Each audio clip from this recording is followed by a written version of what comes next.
বিশ্বজুড়ে যুদ্ধ সংঘাতে হাজার হাজার প্রাণ ঝরছে আর পকেটে লাভের টাকা পুড়ছে অস্ত্র নির্মাণকারী প্রতিষ্ঠানগুলো।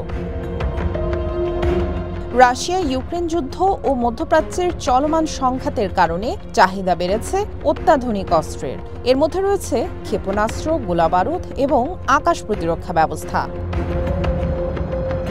যুদ্ধের কারণে আমেরিকার অস্ত্র নির্মাণকারী প্রতিষ্ঠানগুলোর মুনাফা ব্যাপক হারে বেড়েছে। বছরের শেষ নাগাদ এই লাভের পরিমাণ আরও বাড়বে বলে পূর্বাভাস দিয়েছে আমেরিকার ৩ শীর্ষ প্রতিরক্ষা কোম্পানি লকহিড মার্টিন, আরটিএক্স ও নর্থরপ গ্রুম্যান। মঙ্গলবার প্রকাশ হওয়া ত্রৈমাসিক প্রতিবেদনে এ তথ্য জানিয়েছে প্রতিষ্ঠানগুলো। বিশ্বের সবচেয়ে বড় প্রতিরক্ষা ঠিকাদার প্রতিষ্ঠান আমেরিকার লকহিড মার্টিন। কোম্পানিটি জানাচ্ছে এবছর তাদের আয় ও মুনাফা পূর্বাভাস ছাড়িয়ে যাবে।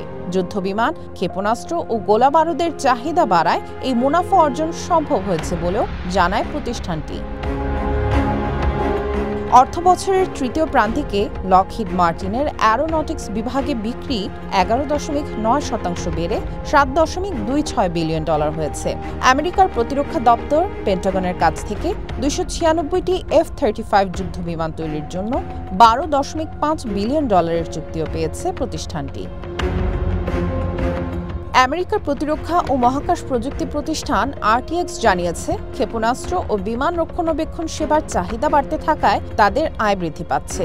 বাণিজ্যিক জেট বিমানের ঘাটতির কারণে পুরনো বিমানের রক্ষণাবেক্ষণ ও ইঞ্জিন বিক্রি থেকেও আয় বেড়েছে প্রতিষ্ঠানটির। অন্যদিকে নর্থরপ গ্রুম্যানেরও ত্রৈমাসিক লাভের পূর্বাভাস বেড়েছে, কিন্তু প্রতিষ্ঠানটির মোট বিক্রির লক্ষ্যমাত্রা সামান্য কমিয়েছে। এবছর মোট অস্ত্র বিক্রি 41.7 বিলিয়ন থেকে 41.9 বিলিয়ন ডলারের মধ্যে হবে বলে জানায় প্রতিষ্ঠানটি। এছাড়া আমেরিকায় ডোনাল্ড ট্রাম্পের গোল্ডেন ডোম আকাশ প্রতিরক্ষা ব্যবস্থাও লাভের অঙ্ক বাড়াবে প্রতিষ্ঠানগুলোর। এ প্রকল্পের আনুমানিক ব্যয় $175 বিলিয়ন ধরা হয়েছে। গোল্ডেন ডোম প্রকল্প ভবিষ্যতে প্রতিরক্ষা চুক্তির বড় সুযোগ এনে দেবে বলে আশা করছে প্রতিষ্ঠানগুলো। সামিয়া জান্নাহ, ওয়ান ইন্টারন্যাশনাল ডেস্ক।